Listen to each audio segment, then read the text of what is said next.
probably thought I'm playing a video game. Nope, this is just one of many of my props.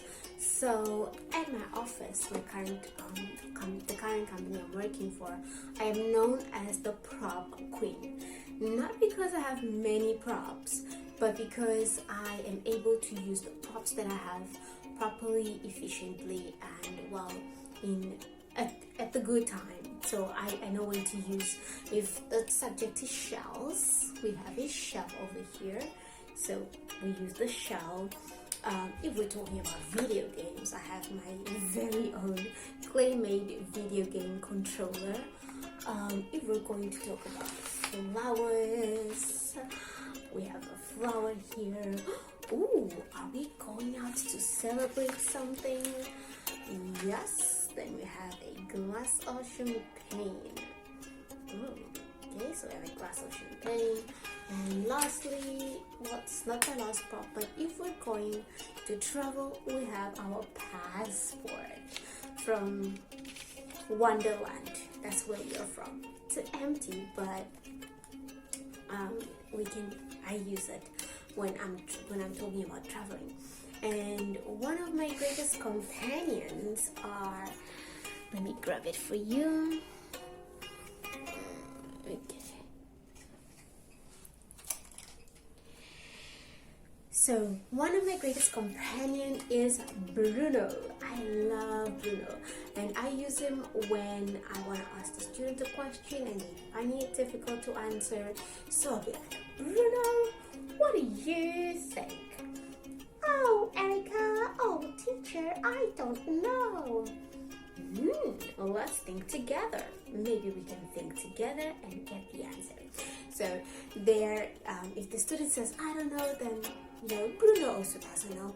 I also don't know. Sometimes I tell them I don't know the answer either, just so they can get comfortable and feel confident enough to answer the question. And we go on many adventures, so I always search for them.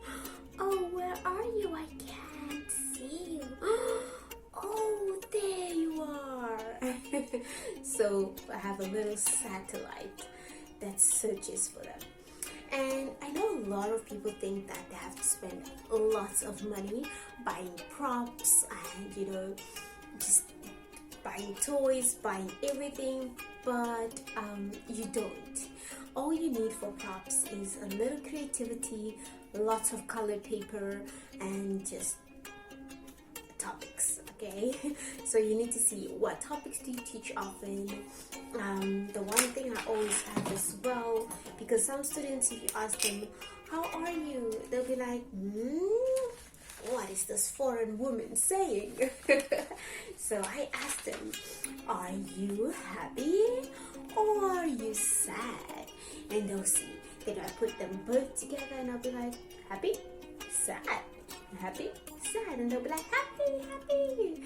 Alright, so, and I obviously take things from nature as well, like this rock I've had for I think about 5 years. Really, guys, you just have to look for what you have in your house, because remember, we don't just use props, we also use realia. So if you want to talk about a rock, use a rock. If you want to talk about a shell, use a shell. If you want to talk about, I'll probably replace my fake passport with a real passport once I've renewed my passport, once I've gotten a new passport. So I'll use an old passport. Okay, we also talk about rewards, and in the platform I currently teach for, one of the platforms I currently teach for, they use stars as rewards. But not all students like stars. So I have my star, but not all students are like stars. So I usually ask them, do you like the star or do you like a heart? So depending on what they say, I'll be like, whenever you do something great, you get a heart or you get a star. So if they read well, I give them a heart or a star. If they answer the question correctly, a heart or a star. So you can get creative, and honestly, you don't want to see what's at the back of this. This is, I use the cardboard of my empty panty liner box, Confitex. You just use whatever you can, alright? Use whatever you have at home. All you need is some glue. Like I said, glue, colored paper, pair of scissors, and you don't even have to draw the things yourself. You can just trace it out if you're not confident in your drawing. I obviously have other stuff that I'm going to show you as well.